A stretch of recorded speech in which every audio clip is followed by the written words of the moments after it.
Hello friends, आपका स्वागत है आपके अपने YouTube channel BEd point to point education में। फ्रेंड्स, हम लोग लेसन प्लान देख रहे हैं जिसमें भी हिंदी के लेसन प्लान का चर्चा हो रहा है। तो आज हम लोग हिंदी के लेसन प्लान भाग 5 को देखेंगे। तो आइए देखते हैं क्या है। तो देखिए, जैसा कि आपको पता है कि सबसे ऊपर हम क्या लिखते हैं, विद्यालय का नाम लिखते हैं। उसके बाद छात्र अध्यापिका का नाम जो होगा वो लिखेंगे। और आज हमारा 5वां क्लास है, तो यही कक्षा 5वां, विषय है हिंदी। जिस भी विषय का हम लेसन प्लान बना रहे हैं उसका नाम। प्रकरण क्या है, तो यहाँ प्रकरण लिखा हुआ है शेर और चूहा। माध्यम संपूर्ण संप्रेषण। और इधर हम लिखेंगे छात्रों की संख्या 15 है। छात्रों की विद्यालय उम्र 13 से 15 वर्ष। औसत आयु 14 वर्ष। समय 45 मिनट। और दिनांक 24/2/22। अब चलिए, तो लेसन प्लान में हम सबसे ऊपर लिखते हैं पूर्व ज्ञान, बताते हैं कि पूर्व ज्ञान क्या होता है। तो देखिए, जैसा कि ये प्रकरण है हमारा शेर और चूहा, तो शेर और चूहे का जो भी स्टोरी इसमें बताया गया हुआ है इस लेसन प्लान में। तो पूर्व ज्ञान, इसका तात्पर्य क्या होता है कि जो हम बताने जा रहे हैं बच्चों को, उसके बारे में उनको पहले से ज्ञान है कि नहीं है, तो क्या क्या उनको जानना ज़रूरी है। तो यहाँ पे पूर्व ज्ञान उनको शेर, चूहा, जाल, बिल, जंगल, शिकारी इत्यादि के बारे में इस प्रकरण में वो जानने वाले हैं। तो वो हो गया, 2 भाग में दिया हुआ है, क और ख करके। तो क में हो गया शेर, चूहा, जाल, बिल, जंगल, शिकारी इत्यादि। ख में क्या है, इस कहानी का ज्ञान, क्योंकि ये कहानी आज बताने जा रहे हैं बच्चों को, तो इसका ज्ञान उनको है नहीं, तो वो ख में लिख देंगे कि इस कहानी का ज्ञान बच्चों को नहीं है। अब चलिए, दूसरा है हमारा विशिष्ट उद्देश्य। तो विशिष्ट उद्देश्य में क्या बताएंगे कि इस कहानी के माध्यम से हम बच्चों को क्या बताना चाह रहे हैं। तो इसको भी पॉइंट वाइज लिखेंगे। एक में बच्चे को भलाई, परोपकार, दया, जाल इत्यादि के बारे में समझाना। दूसरा, बच्चे को शेर, चूहा के नाम तथा काम को समझाना। छात्रों को गुर्राना इत्यादि को बताएंगे। 4, पाठ में आए हुए कठिन शब्दों को समझाना। अब उपलब्धि, अब इस कहानी के बाद बच्चों को क्या उपलब्धि प्राप्त होगा, तो उसको भी हम क ख ग में लिखेंगे। तो क में क्या है, छात्र शेर और चूहा को पहचान पाएंगे। ख, छात्र शिकारी, जाल इत्यादि को जान पाएंगे। ग, छात्र विषय वस्तु से संबंधित प्रश्नों का उत्तर लिख या बोलकर बता पाएंगे। अब शिक्षण अधिगम सामग्री, अब इसमें हम कौन कौन से सामग्री का उपयोग करेंगे इस प्रकरण को बताने में, तो वो है फ्लैश कार्ड, चित्र कार्ड, शब्द कार्ड, मुखौटा, मॉडल इत्यादि। मूल्यांकन, पहला, खाली स्थानों को भरो। दूसरा, सही गलत का निशान लगाओ। तीसरा, निम्नलिखित प्रश्नों के उत्तर दो।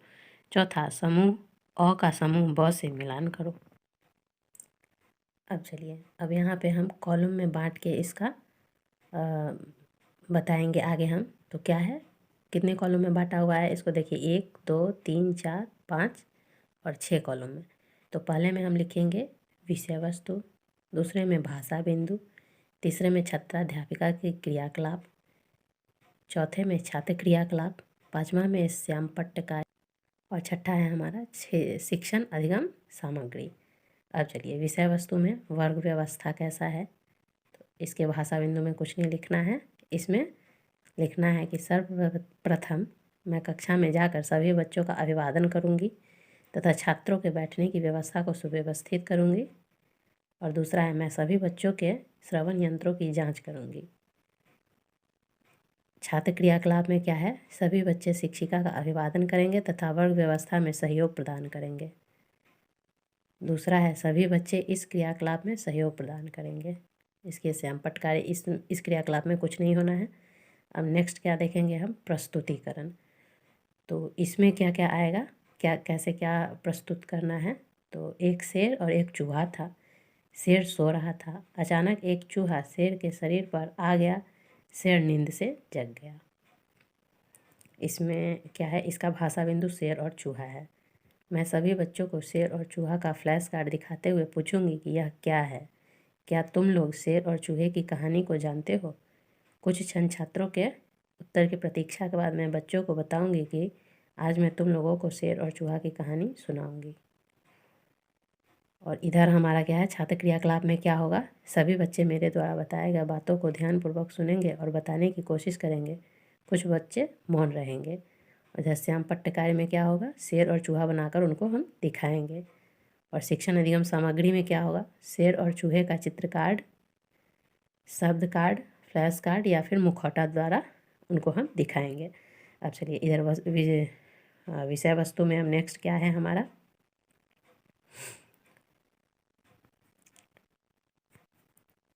गुर्राते हुए शेर ने कहा कि आज मैं तुम्हें खा जाऊंगा। चूहा थर थर कांपने लगा। वह माफ़ी मांगने लगा और कहा कि जब भी तुम्हें मेरी ज़रूरत पड़ेगी तो मैं तुम्हें साथ दूंगा। एक दिन शेर शिकारी के जाल में फंस गया।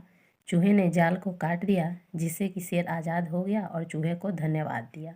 इसके भाषा बिंदु में क्या सब है, शिकारी, जाल और ये आज़ाद। ठीक है। अब यहाँ हम छात्र अध्यापिका कॉलम में देखेंगे कि छात्र अध्यापिका क्या करेगी। अब मैं ब्लैक बोर्ड पर शेर और चूहा लिखूंगी तथा सभी बच्चों का ध्यान आकर्षित करते हुए बताऊंगी कि यह शेर है जो जंगल में सो रहा था कि अचानक एक चूहा शेर के शरीर पर आ गया। शेर जग गया और गुर्राने लगा। यह देखकर चूहा डर से कांपने लगा और शेर से माफ़ी मांगने लगा। बच्चे को समझाने के लिए शारीरिक हाव भाव भी प्रदर्शित करूंगी। पुनः सभी बच्चे से प्रश्न करूंगी, इसके बाद क्या होता है पता है। मैं बच्चों को शिकारी के जाल में फंसे हुए चित्रकार की तरफ आकर्षित करते हुए बताऊंगी कि यह शेर का जाल चूहा कैसे काट देता है।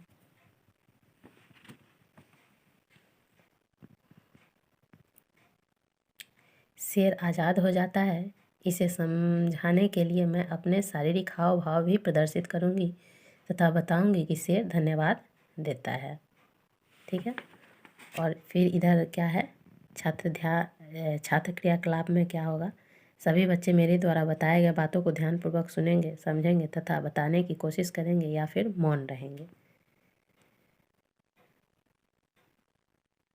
उसके बाद उनका नेक्स्ट क्या होगा, छात्र का क्रियाकलाप, सभी बच्चे मेरे द्वारा पूछे गए प्रश्नों को समझेंगे तथा बताने की कोशिश करेंगे या फिर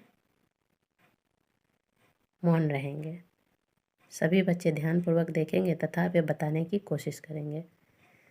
अब इधर क्या है, श्याम पट्ट कार्य में क्या क्या होगा, जंगल अचानक, शरीर जागना, गुर्राना, डरना, कांपना, माफ़ी मांगना, शिकारी, जाल, ये सब उनको बताएंगे। उसके बाद इधर है शिक्षण अधिगम,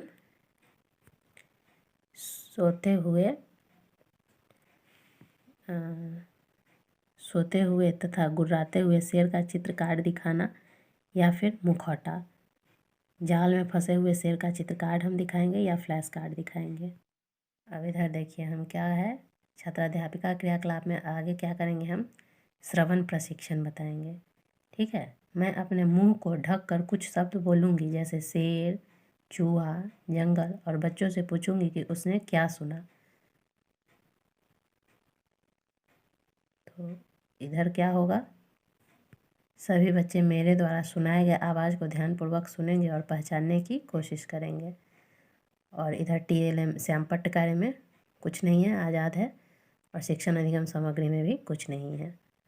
उसके बाद फिर इधर क्या है, वाणी वाचन, छात्राध्यापिका के क्रियाकलाप में हम वाणी वाचन के बारे में बताएंगे कि मैं जंगल, जाल, बिल, शिकारी आदि शब्दों को श्याम पट्ट पर लिखूंगी और एक एक शब्द को दिखाकर छात्रों से पूछूंगी कि यह क्या है।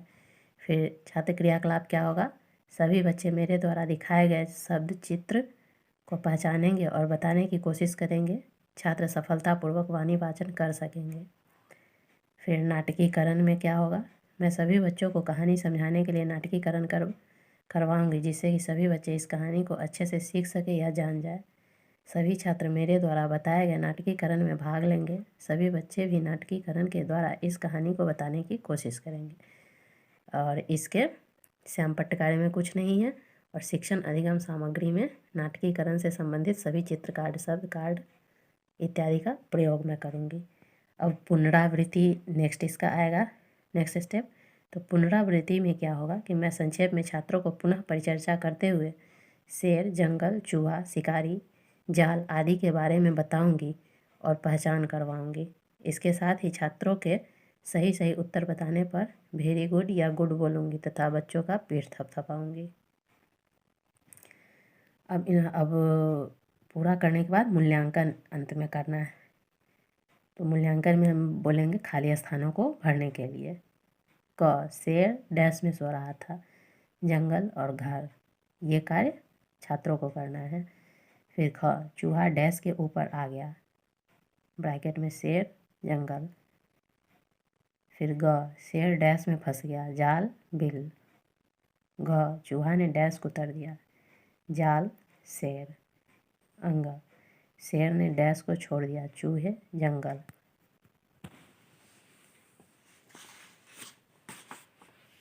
अब है नेक्स्ट मूल्यांकन का। स्टार्टिंग में आपको बताया हुआ था ना कि कैसे मूल्यांकन। देखिए यहाँ बताया गया है मूल्यांकन किस प्रकार से करना है। खाली स्थानों को भरो, फिर सही गलत का निशान निम्नलिखित।